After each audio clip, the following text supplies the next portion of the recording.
तो दोस्तों, आज की स्टोरी के माध्यम से मैं आपको बताने वाला हूं कि चुप रहकर कैसे हम अपने जीवन को बदल सकते हैं। आपको चुप रहने की शक्ति का एहसास इस वीडियो में होने वाला है। वीडियो शुरू करने से पहले कमेंट बॉक्स में नमो बुद्धाय लिखकर वीडियो को लाइक जरूर करें। तो चलिए शुरू करते हैं इस कहानी को। जापान में एक बहुत ही प्रसिद्ध बौद्ध भिक्षुक रहा करते थे। उनका नाम रिसाई था। रिसाई अकेले रहते थे। दुनिया के शोरशराबे से दूर जंगल में वो रहते थे और वह बड़े ही ध्यानी और प्रभु भक्त व्यक्ति थे, इसलिए वह पूरे जापान में बहुत अधिक प्रसिद्ध थे। एक दिन एक राजकुमार रिसाई के पास आया और बोला, हे प्रिय भिक्षु, मैं हमेशा थका हुआ, निराश और परेशान महसूस करता हूँ। मेरा मन बहुत अशांत रहता है। हालांकि मेरे पास सब कुछ है, दौलत, शोहरत, सुख सुविधाएं जो हर व्यक्ति चाहता है या पाने की इच्छा करता है, लेकिन फिर भी मेरे अंदर इतनी अशांति और चिंता क्यों है। रिसाई ने उसकी बात बहुत ही ध्यानपूर्वक सुनी और कुछ सोचने के बाद कहा, तुम इस प्रश्न का उत्तर जानते हो, बस तुमने कभी इस प्रश्न को हल करने की कोशिश नहीं की है। रिसाई ने आगे कहा, मैं एक रिसर्च करना चाहता हूं, क्या तुम मेरा साथ उसमें दोगे? इस रिसर्च के बाद तुम्हारे जीवन में किसी भी तरह की अशांति और चिंता नहीं रहेगी। ये बातें सुनकर राजकुमार बहुत हैरान था। उसने रिसाई से कहा, बताइए मुझे क्या करना होगा अपने मन की शांति के लिए, मैं कुछ भी करने को तैयार हूं। राजकुमार की इन्हीं बातों को सुनकर भिक्षु ने कहा, तो फिर आप अगले 15 दिन के लिए मेरे आश्रम में रहोगे और एक सामान्य व्यक्ति की तरह अपना जीवन व्यतीत करोगे। और इन 15 दिनों में तुम अकेले और चुपचाप रहोगे, जितना हो सके कम बोलोगे। राजकुमार उस भिक्षु की बातें सुनकर सहमत हो गया। पहले दिन राजकुमार को लगा कि उसका मन सामान्य से अधिक अशांत और विचलित है। उसके मन में तरह तरह के विचार आ रहे हैं और वह आम लोगों की तरह जीवन जीने में असहज महसूस कर रहा है। उसे अंदर से बोलने की इच्छा हो रही थी, लेकिन वह चुपचाप रहा। उसके मुंह से एक भी शब्द नहीं निकला, बस वह चुपचाप बैठा रहता। लेकिन रात होते होते उसे अंदर ही अंदर शांति का अनुभव होने लगा। उसके लिए यह अनुभव अजीब था। वह खुद से पूछ रहा था कि वह अंदर ही अंदर इतना खुश क्यों है और उसकी आंतरिक बेचैनी और चिंता कम क्यों होने लगी है। अगले दिन राजकुमार अकेला चुपचाप बैठा रहा और वह प्रकृति को निहार रहा। वह पौधों को, फूलों को, आकाश में उड़ रहे पक्षियों को। वह अपने जीवन में पहली बार यह अद्भुत दृश्य महसूस कर रहा था कि उसके पास कितनी सुंदरता है। वह दिन भर प्रकृति की सुंदरता को निहारता रहता और उसकी ताजगी को महसूस करता रहता। इसी तरह से 10 दिन बीत गए और उसके मन की सारी बेचैनी, सारी हलचल, सारी उथल पुथल और सारा तनाव गायब हो गया। 11वें दिन की सुबह राजकुमार फिर से एकांत में बैठ गया और कुछ ही मिनटों में उसकी आंखें अपने आप बंद हो गई और वह गहरे ध्यान में चला गया। वह पूरे दिन वहीं पर आंखें बंद करके बैठा रहा और गहरे ध्यान में डूबा रहा। ना कोई शब्द, ना कोई चिंता। राजकुमार भीतर से असीम शांति और आनंद से भर गया। राजकुमार अपने बाकी के 4 दिन इसी तरह गहरे ध्यान में व्यतीत करने के बाद 15 दिन बाद रिसाई के सामने प्रस्तुत हुआ और रिसाई को प्रणाम करके बोला, प्रिय भिक्षु, मुझे उत्तर मिल गया कि मेरे मन में इतनी उथल पुथल और चिंता क्यों थी। मैं जान गया कि मेरा मन इतना अशांत और विचलित क्यों था। रिसाई मुस्कुराते हुए पूछा, बताओ क्या उत्तर मिला तुम्हें? राजकुमार ने कहा, मैं आवश्यकता से अधिक बातें करता था। मैं किसी पर भी अपने शब्द और ऊर्जा व्यर्थ करता था। मैं दिन भर अपने लोगों से फालतू की बातें करता रहता और फिर उन्हीं के बारे में अकेले में सोचता रहता और ज्यादातर समय नकारात्मक ही सोचता रहता। इस तरह मैं बस अपना समय बर्बाद कर रहा था। ज्यादा बोलने और नकारात्मक सोचने की वजह से मेरा मन अशांत और बेचैन हो गया था और इसी वजह से मैं किसी भी काम को ठीक से नहीं कर पा रहा था, जिसकी वजह से मैं हर काम में असफल होने लगा और फिर इन्हीं लगातार मिलने वाली असफलताओं की वजह से ही और भी उदास और चिड़चिड़ा हो गया। इन्हीं सभी चीजों की वजह से मेरा जीवन नष्ट हो रहा था। लेकिन यहाँ पर बिताए हुए 15 दिन मेरे लिए पूरी तरह से अलग थे। मुझे कुछ अलग ही एहसास यहाँ पर हो रहा था। अब मुझे ऐसा लग रहा है मैं अपना जीवन पूरी तरह से जी रहा हूँ, लेकिन इससे पहले मैं अपना जीवन गलत तरीके से जी रहा था। और मैंने यह भी सीखा कि हमें सिर्फ ध्यान करने की जरूरत नहीं है। ध्यान अपने आप होता है जब हम इस शांत और मौन होते हैं। ध्यान के पिछले कुछ दिनों के दौरान मैंने जो पहली चीज सीखी वह यह है कि मनुष्य के जीवन के सबसे महत्वपूर्ण घटना स्वयं को जानना है। यह सुनकर रिसाई ने कहा, सिर्फ तुम ही नहीं, दुनिया में ज्यादातर लोग जरूरत से ज्यादा बोलते हैं। आज भी लोग ज्यादातर समय केवल एक दूसरे को नीचा दिखाने के लिए ही बोलते हैं। कुछ लोग ना चाहते हुए भी बातें करते हैं और अपना जीवन बर्बाद कर लेते हैं। रिसाई ने राजकुमार को चुप रहने का महत्व समझाते हुए कहा, एक बार गौतम बुद्ध से उनके शिष्यों ने पूछा, प्रिय बुद्ध, आप ज्यादातर समय चुप क्यों रहते हैं? बुद्ध ने कहा, क्योंकि चुप रहने से व्यक्ति अंदर से अनंत शांति की गहराइयों में होता हूँ। मौन अपने भीतर उतरने की पहली सीढ़ी है। मौन के बिना स्वयं को जानना असंभव है। स्वयं को जानने और समझने का पहला नियम है कि मौन हो जाओ, उतना ही बोलो जितना अत्यंत आवश्यक हो, बेफिजूल की बातें करना छोड़ दो। तुम अचानक पाओगे कि 90% से भी ज्यादातर लोग व्यर्थ ही ज्यादा बोलकर अपना समय बर्बाद कर रहे हैं।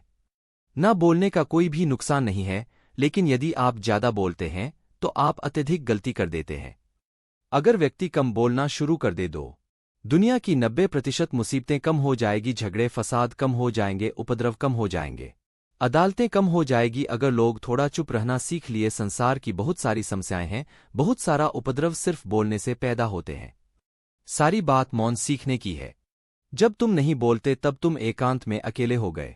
भरे बाजार में भीड़ में खड़े हो नहीं बोलते, हिमालय के शिखर में पहुंच गए।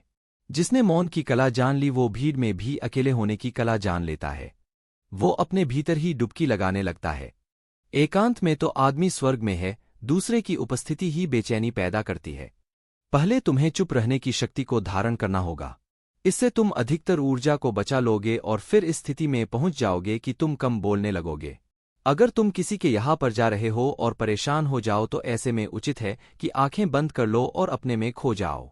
वहां से आपको ताजगी महसूस होगी, क्योंकि तुम्हारे अंदर ही जीवन का वो स्रोत छिपा हुआ है, वह किसी दूसरे में नहीं है। इसके बाद राजकुमार उस रिसाई से पूछते हैं, आखिर कौन हमें अपने अंदर तक लेकर जाएगा? ये बातें सुनकर रिसाई बुद्ध कहते हैं, तुम्हें स्वयं ही अपने अंदर उतरना होगा और वहीं से परम राज्य जीवन का आनंद ले पाओगे। आनंद का यहीं से जन्म हुआ है, यहीं से तुम मौत में डूब जाओगे। यही तुम्हारा सूरज उदय होगा और यहीं से अस्त होगा। इसी प्रकार तुम बार बार डुबकी लगाओ। जब भी तुम डुबकी लगाकर लौटोगे वहां से तुम पाओगे फिर ताजगी भरी जीवन की नई संपदा मिलेगी। इस नई शक्ति के जन्म होने से तुम्हारी थकान गई, उदासी गई, चिंता गई। जैसे कोई स्नान करके लौटता है तो शरीर शीतल हो जाता है, शांत हो जाता है। ऐसे ही जब कोई भीतर से साफ होकर वापस आता है, मौन में स्नान करके लौटता है, तो समस्त अस्तित्व, समस्त व्यक्तित्व शांत और मौन हो जाता है, आनंदित हो जाता है। जब तुम आंतरिक मौन की उस पराकाष्ठा पर पहुंच जाओगे तब तुम पाओगे कि बोलने से भी तुम्हारा मौन खंडित नहीं होता, वो बना ही रहता है। उसकी एक अंतर्धारा लगातार तुम्हारे भीतर बहती रहती है। तुम बोलते तो हो, तुम शब्द का उपयोग भी करते हो, लेकिन वो तुम्हारे मौन को खंडित नहीं कर पाती। एक बार गहरे मौन में स्थिर हो जाओ, फिर तुम्हारी वाणी में भी मिठास आ जाएगी। तुम्हारा बोलना संगीत पूर्ण होगा, तुम्हारा बोलना सत्य होगा। तुम बोलोगे तो दूसरों पर भी शीतलता छा जाएगी। जैसे ही तुम अंदर से चुप होते हो, तुम इतने शक्तिशाली होने लगते हो कि समाज की निर्भरता तुम छोड़ने लगते हो और तुम्हारे जीवन में एक मस्ती आती है जो केवल दीवानों के जीवन में होती है। तुम्हारे चेहरे पर एक नई रौनक आ जाती है, तुम्हारी आंखें किसी अमृत के समान हो जाती है और तुम अनंत शांति के समुद्र में डूबने लगते हो। इतना कहकर भिक्षु रिझाई ने अपनी बात खत्म की और वो मौन में चले गए। राजकुमार उनका धन्यवाद कर अपने महल में चला गया।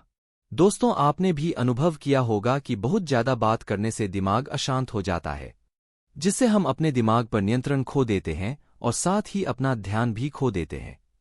जो लोग बहुत ज्यादा बोलते हैं उनके पास किसी एक काम पर ध्यान केंद्रित करने की काबिलियत नहीं होती।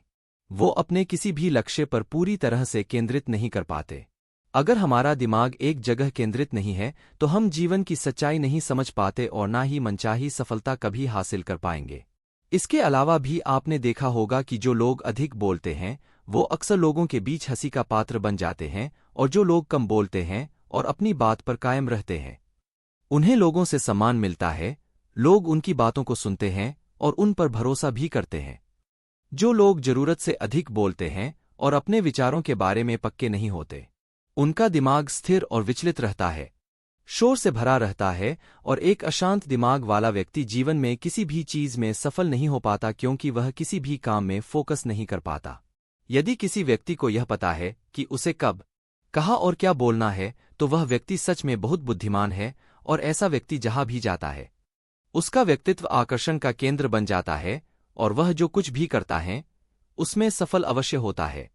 अगर हम किसी महान और सफल व्यक्ति के व्यक्तित्व को गहराई से देखें तो पाएंगे कि वो कम बोलते हैं और कम से कम शब्दों में अपनी बात खत्म कर देते हैं।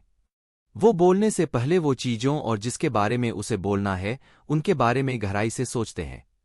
लेकिन जो लोग बहुत ज्यादा बोलते हैं, बहुत बार वो झूठ भी बोलते हैं और अपनी बातों से दूसरों के मन और विचारों पर कचरा डालते रहते हैं।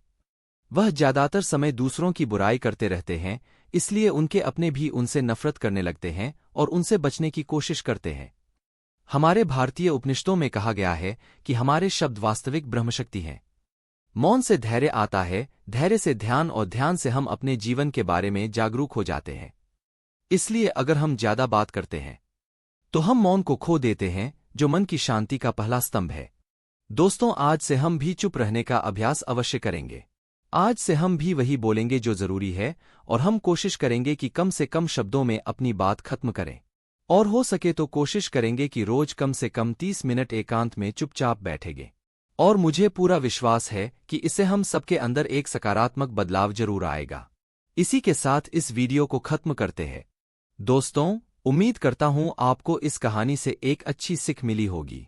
यह कहानी आपको कैसी लगी हमें कमेंट बॉक्स में कमेंट करके जरूर बताएं और साथ ही इस कहानी को अपने दोस्तों के साथ जरूर शेयर करें ताकि उन्हें भी इस कहानी से कुछ सीखने को मिल सके।